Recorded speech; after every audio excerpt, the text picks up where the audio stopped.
Hola, ¿qué tal? Bienvenido a tu canal de Ciencia, Fe, Mito y Verdad. Mi nombre es Anagnu y este es el cuarto video en el que ahora sí vamos a ver un poquito más de ciencia a favor y en contra de las posibilidades que hay acerca de que si la Biblia o la Torá es cierta o falsa.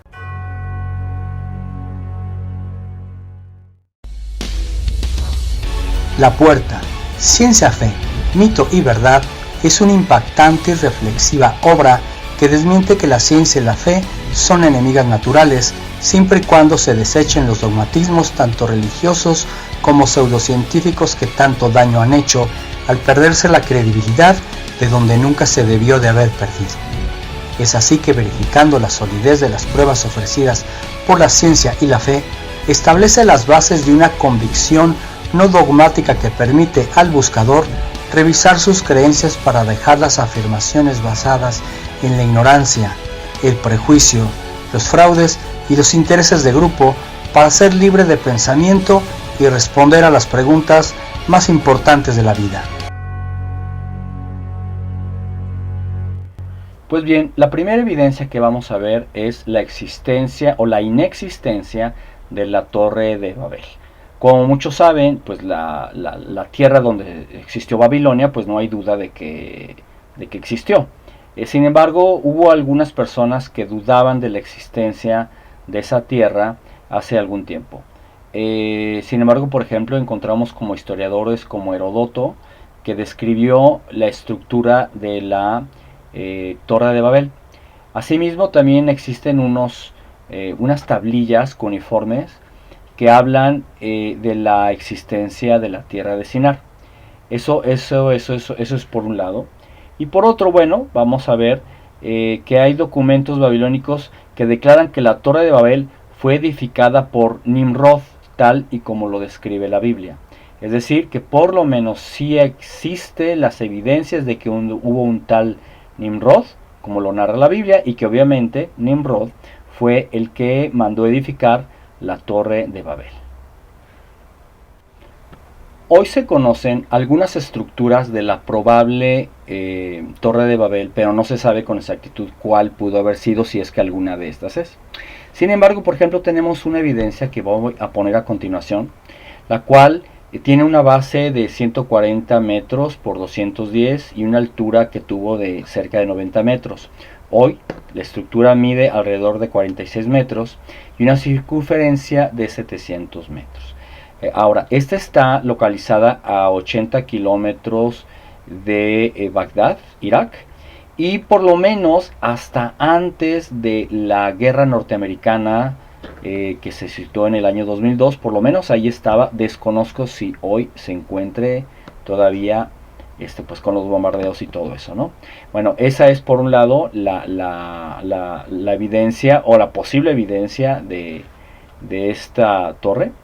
Y tenemos también algunas posibles torres de Babel que voy a poner a continuación. Y una se encuentra en Borsippa y la otra se encuentra en Etemayaki.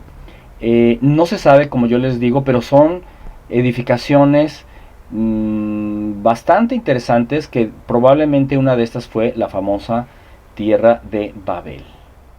Ahora bien, la tierra de Ur fue conocida como la tierra donde vivió, según la Biblia, Abraham cuando era pequeño. Sin embargo, pues no había evidencias de que había existido la tierra de Ur hasta 1845. Sin embargo, después de esa fecha se descubrió efectivamente que hubo un lugar que se llamó Ur, que a continuación vamos a poner la imagen. Debemos recordar que Abraham fue el padre de los judíos. Otra crítica de la Torá es que se supone que la escritura alfabética no existía en los tiempos de Moisés. Pero hay evidencias que, si bien es cierto que no tenía muchos años la escritura alfabética, ya existía precisamente en los tiempos de Moisés. Ahora bien, no sabemos exactamente cuándo vivió él, pero probablemente la escritura haya sido a pocos años de que él haya vivido.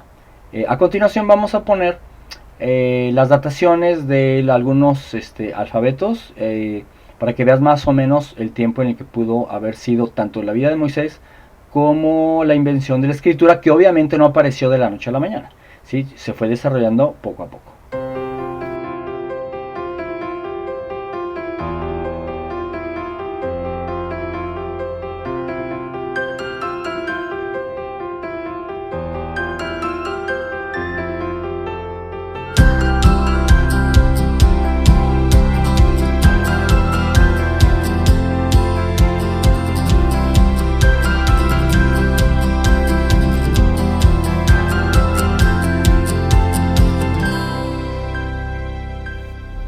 Otra evidencia que tenemos bien interesante es la de Sodoma y Gomorra. Sodoma y Gomorra, primero que nada, déjame decirte que durante mucho tiempo fueron poblaciones que fueron negadas por la historia. Sin embargo, ya se encontraron restos de las ciudades, de estas dos ciudades, pero lo más interesante no es la existencia en sí misma de estas dos poblaciones, sino que se encontraron, déjenme decirles el dato, 50,000 esqueletos que se deduce por las evidencias que hay que fueron quemadas. Ahora, fíjense bien, Randall Juncker es un arqueólogo que trabaja en el Museo de Horn, Francia. Narra cómo encontraron una capa de cenizas muy densas. ¿Qué tenemos como resultado de estas dos evidencias? Que por un lado estas ciudades fueron efectivamente quemadas, inclusive con grandes cantidades de azufre y con una población quemada de 50,000. Ahora, pudo haber sido otra razón para los escépticos, pero es mucha casualidad que finalmente fue una población quemada, hay azufre y hay una capa de cenizas muy importante. Pasemos a la siguiente evidencia. La siguiente evidencia es la ciudad de Edom, de donde vinieron los edomitas. Como puedes ver ahorita, la ciudad de Edom es una tierra rojiza. De hecho, tú la pudiste ver tal vez en la película de Indiana Jones. Y bueno, hoy es famosísima, pero todavía hasta el siglo XIX se creía que sencillamente era mentira la ciudad de Edom. Y bueno, esta es, y te la dejo un ratito más. Durante mucho tiempo se creyó que el relato del rey Sargón que narra Isaías 20:1 era solamente un personaje inexistente en la historia. Pero ¿qué fue lo que pasó? Que efectivamente se descubrieron los restos arqueológicos del rey Sargón hace relativamente unos 100 años. A la izquierda se ve el palacio en Khorsabad y a la derecha se ve una piedra caliza del rey Sargón. Por siglos se creyó que la existencia de Poncio Pilatos era solamente un relato bíblico que no tenía historicidad. Sin embargo, en 1961 se descubrió una piedra, un albañil estaba haciendo algo y la iban a voltear para hacer con ella alguna construcción, y se encontraron con una piedra con una inscripción que dice en español: al pueblo de Cesarea Tiberio Poncio Pilatos, prefectos de Judea. Es decir, hay una prueba arqueológica de la existencia de una de las personas que tuvieron muchísimo que ver con el asesinato de Yeshua de Nazaret. La siguiente evidencia habla del rey David. Esta evidencia se encontró en el año de 1933 y data del siglo IX a.C. y se encontró en Tel Dan, que está en la parte norte de Galilea. Esta piedra habla del rey David o de la casa de David, y obviamente como rey. Para mi gusto, una de las evidencias más interesantes es la que habla de los muros de Jericó. Como muchos sabrán, los muros de Jericó cuenta la Biblia que se destruyeron cuando el ejército de Israel tocó unas trompetas y el muro se desmoronó. Esto pues es difícil de creer. Sin embargo, hay las evidencias suficientes para creer que los acontecimientos fueron muy cercanos o tal vez iguales a los que narra la Biblia, claro, con alguna explicación científica.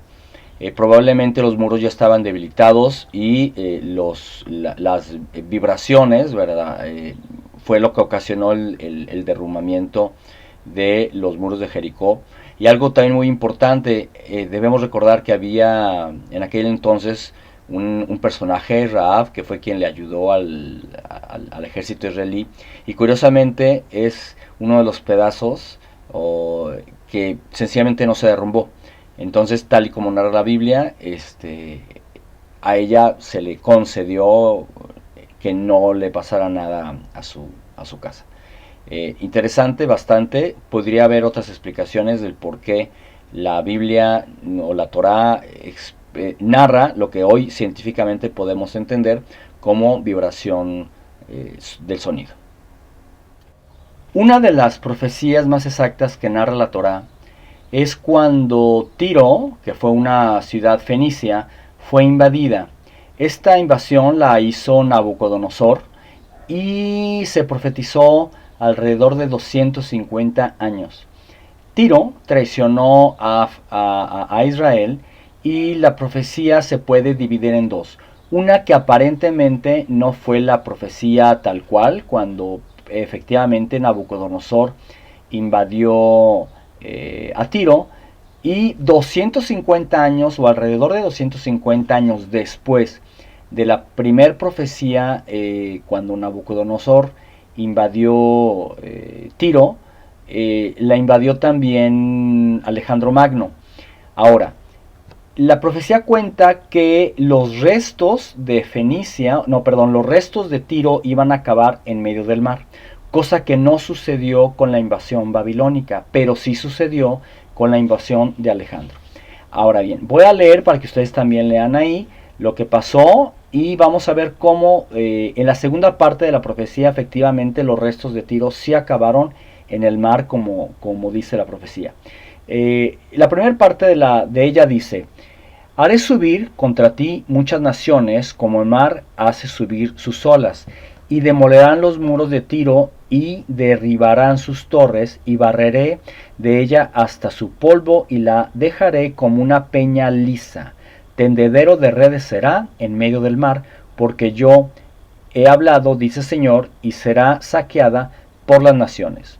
Ok, como dice aquí en esta profecía, que iban a acabar los restos de Tiro en el mar, eso no se cumplió. Sin embargo, después dice: he aquí que del norte traigo yo contra ti a Nabucodonosor, el rey de Babilonia. Hasta ahí la profecía, digamos que se cumplió a medias. Lo que pasó fue que cuando Tiro fue invadida por el rey babilónico, las riquezas de Tiro fueron llevadas a una isla. Entonces lo que hizo Alejandro Magno para poder llegar a las riquezas de Tiro con los restos de la primera invasión babilónica, Alejandro Magno hizo un puente para llegar a la isla, y entonces sí, efectivamente, los restos de la ciudad de Tiro acabaron en medio del mar en forma de puente. Eso fue más o menos después de 250 años, y entonces así es como se cumple esta promesa de Ezequiel, que dice que iban a acabar en medio del mar sus restos. Ahora voy a tratar de detallar un poquito más. En la parte izquierda se ve un círculo. Esa era la parte de la isla que en la antigüedad estaba totalmente despegada de la parte continental.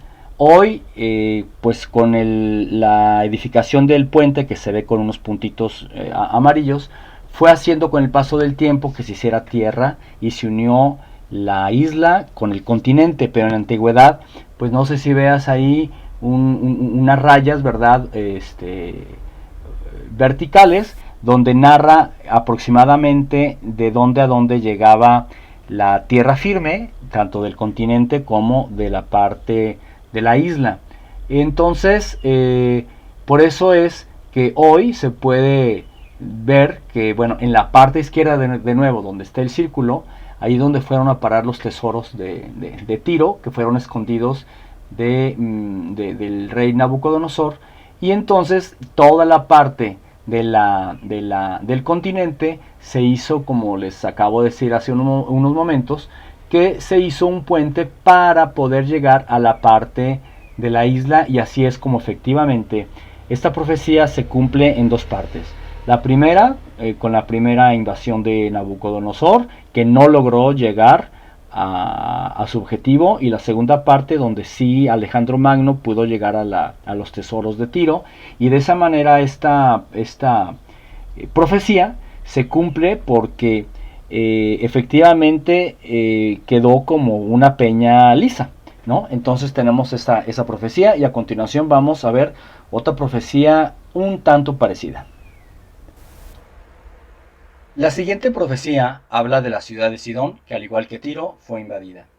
No hay mayores detalles, sin embargo, la Biblia dice de esta manera, y dirás, así ha dicho el Señor, y aquí que yo estoy contra ti, oh Sidón, y en medio de ti seré glorificado, y sabrán que yo soy el poderoso, cuando en ella haga juicios, y en ella me glorificaré, y enviaré en ella pestilencia y sangre en sus calles, y caerán muertos en medio de ella con espada contra ella por todos lados, y sabrán que yo soy Elohim. Ok, es una profecía fuerte. Sidón también fue traicionero con el antiguo Israel. A continuación vamos a poner una fotografía donde se ve que efectivamente fue invadida, pero hoy por hoy es una ciudad como cualquier otra. Fue edificada a comparación de la ciudad de Tiro, que hoy hasta la fecha pues sigue siendo una superficie plana, que no tiene nada, no tiene edificaciones, tal y como lo narra la Biblia.